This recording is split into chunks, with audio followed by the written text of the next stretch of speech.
Melissa's with us in Salt Lake City. Hi, Melissa. How are you?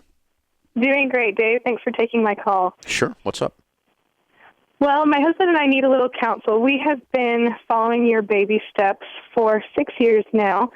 We own our home, so we are debt-free and feeling really happy about it. We've been debt-free for about 7 months, but we feel like we've lost a lot of the intensity and the purpose with which we lived life while we were getting out of debt. Like, I never feel like I could ever say that I miss being on that tight budget where I couldn't buy orange juice and I had to, like, make my own shorts out of my old jeans.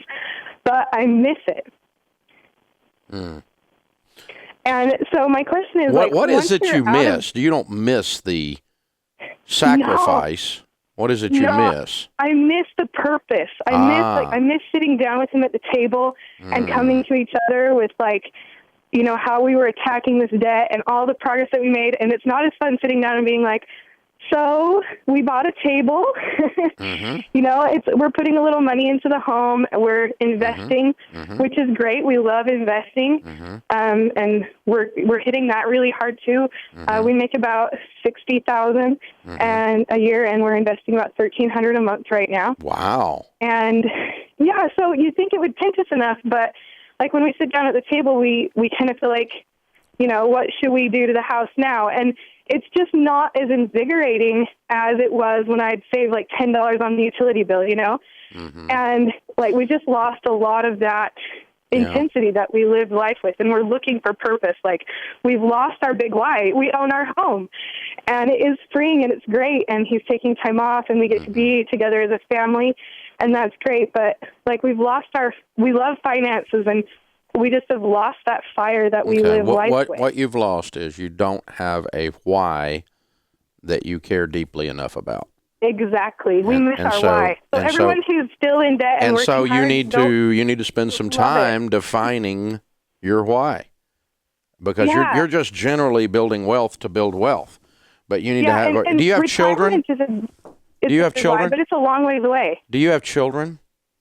Yes, we have 3. Okay. Then you need to sit down and think about in detail what their lives will be like when you hit some of these wealth building goals. Because our first why was based, and your first why is based on desperation. And it's kind of the old Psych 101 class, you know. Remember taking psychology in high school even? The pain and pleasure principle.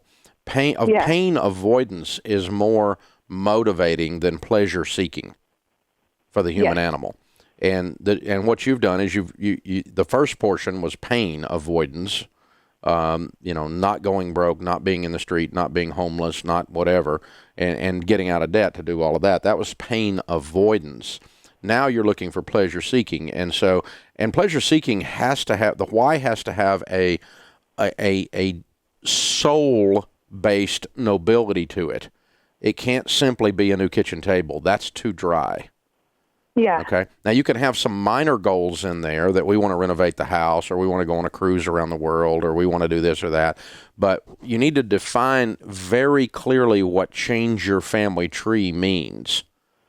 And when you get that really down there, then you start looking at the kids, and you'll shift some of your intensity to teaching the children to be good with handling money, because if you don't, you're going to build so much wealth that's going to ruin their lives. Because if you leave a bunch of wealth to a bunch of ignoramuses, you've destroyed their lives. And so you have to turn that intensity. And that's how you can even see it in the books I've written, the phase that we went through. The first book was Financial Peace, right? The second book was Total Money Makeover. That's kind of like the first stages, right, of what you went through. And then Entree Leadership, which was running our business. And then guess what? Smart Money, Smart Kids. Generational. And you know what the next one was? Legacy Journey. You can follow my books and follow how my why changed as I went along. And my why is a whole lot bigger than just getting out of debt these days. And I work harder right now than I ever have. So you need to more clearly define your why and make it more noble and more detailed. And that'll help you with your intensity. Good question. Hey guys, thanks for watching. If you enjoyed this video, click the subscribe button to get the latest content and check out these other great clips from the show.